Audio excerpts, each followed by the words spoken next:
All right, so you're an entrepreneur, you're on this money hunt, you're looking for hidden profits, you're looking for hidden sales, hidden revenue. Where do you look? Well, here's one of them, right?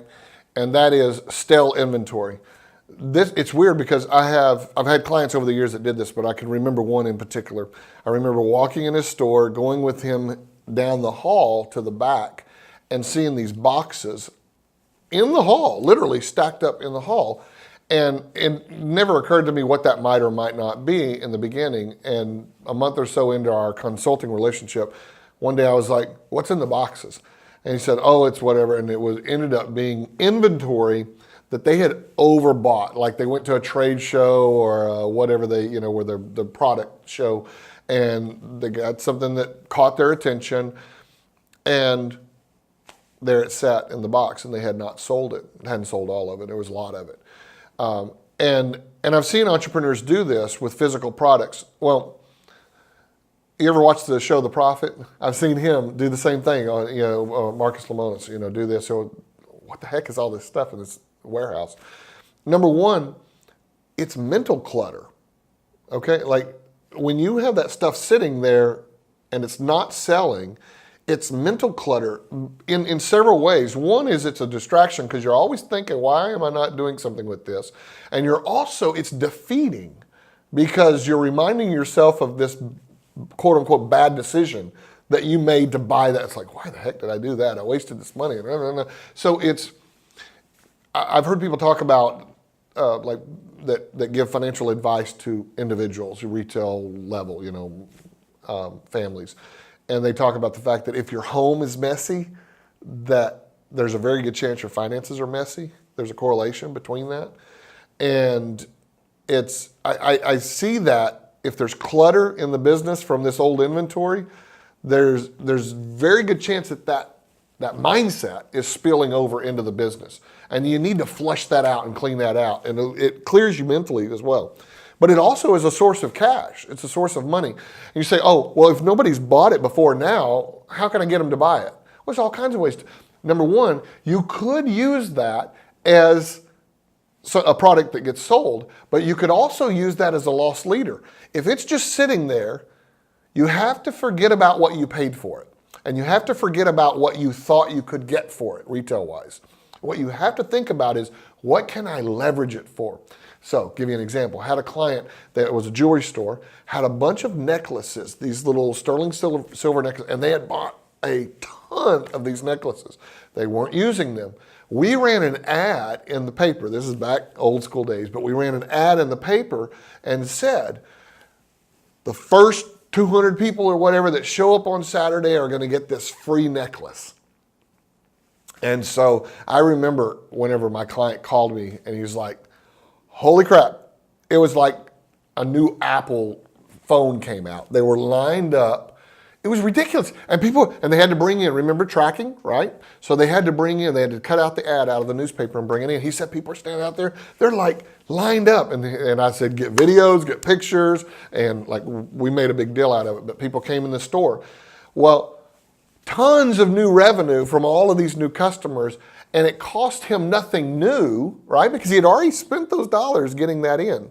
So that's one way to use it. Use it as a loss leader, use it as a freemium or a free premium, whatever, to get them in the door. Another way is to use it as a bonus, because something that doesn't have, maybe it's not clicking completely as a standalone product, but has a perceived value, might just be what it takes to tip people over the edge to buy a different product. So in that particular case, let's say that you had the necklaces. What if you said, buy a pair of earrings, get a necklace free, right? Free with every purchase of earrings, sterling silver earrings. So think about that inventory as, can I blow it out by selling it cheap?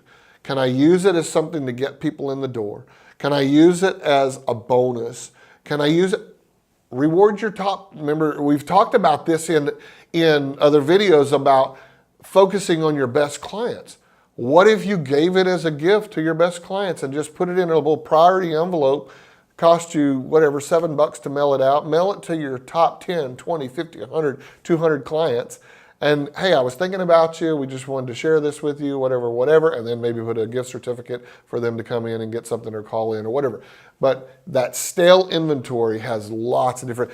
I would challenge every entrepreneur with their team. We talked about, like putting them in a boardroom or something like that. I would challenge every entrepreneur, if you've got stale inventory in your business, to get your team together and whiteboard or get one of those tear-off sheets, the easel tear-off sheets, and just say, hey guys, I'm providing donuts tomorrow morning. We're gonna take 20 minutes, 30 minutes before we open, and we're gonna brainstorm all the different ways that we could use this inventory and use the models and ideas I've thought of, but certainly you can come up with all sorts of ways that you could use that stale inventory. I wanna shift gears because we've talked about physical inventory, but if you're an entrepreneur in the digital space, or if you're an entrepreneur, maybe you have a consulting practice or something like that, there is a very good chance that you have digital intellectual property that you're not leveraging. And I look at that a lot like I do stale inventory, is what can that be used for? In our own business, and we've been super, super guilty of this. 2013, let's roll back 5.5 years ago, 2013, when I started Harbor City Capital and we started taking outside money and scaling this as an investment product or business, I had a ton, like over 50 info products, variety of different training programs, digital products that we basically put on a shelf in a vault and said, that's that, we're pursuing this. And for the last 5.5 years, that stuff has driven me nuts. And we even have a guy now that is devoted, Jake, in our team, that's devoted to taking a lot of that content and pushing it back out to the world, giving it away for free. But think about if you've spoken at a conference, if you've been interviewed, if you've written a white paper, if you've created a free report, if you've written a book, if you've created an info product, let's say, that you now haven't sold. I find, okay, so here's the deal. In the internet space, I find that a lot of entrepreneurs, digital entrepreneurs, do what we call a launch. They have this big peak of sales, and then 6 months later, it's sitting on the shelf and they've moved on and they're working on the next product. And what we miss a lot of times is that we only grabbed a fraction of the market. And if we were to create what we call an evergreen funnel, which is a process that will sell that product 24/7, 365 days a year, that product could generate revenue.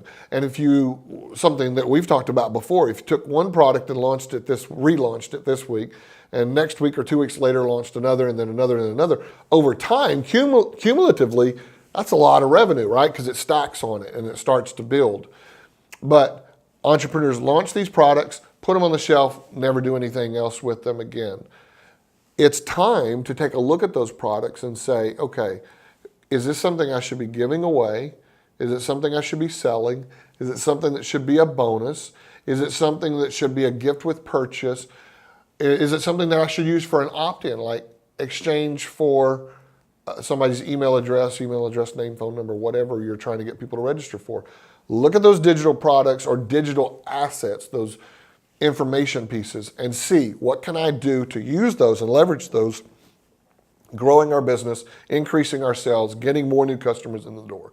And everybody that's in our space, in the digital space, info marketing space, author, coach, teacher, consultant, has these things sitting there. It's time to take a look at them and see what can you do with them.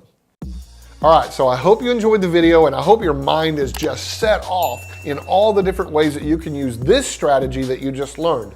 But we have 17 of these cash flow catalysts, these ways that you can go on a money hunt, and we've put them on a checklist that you can download right now. All you do is go to jpmaroney.com/cashflow. Again, jpmaroney.com/cashflow. Put your email address in, hit the button, we'll give you instant access to the PDF and the growing series of videos in this Cash Flow Catalyst series. jpmaroney.com/cashflow.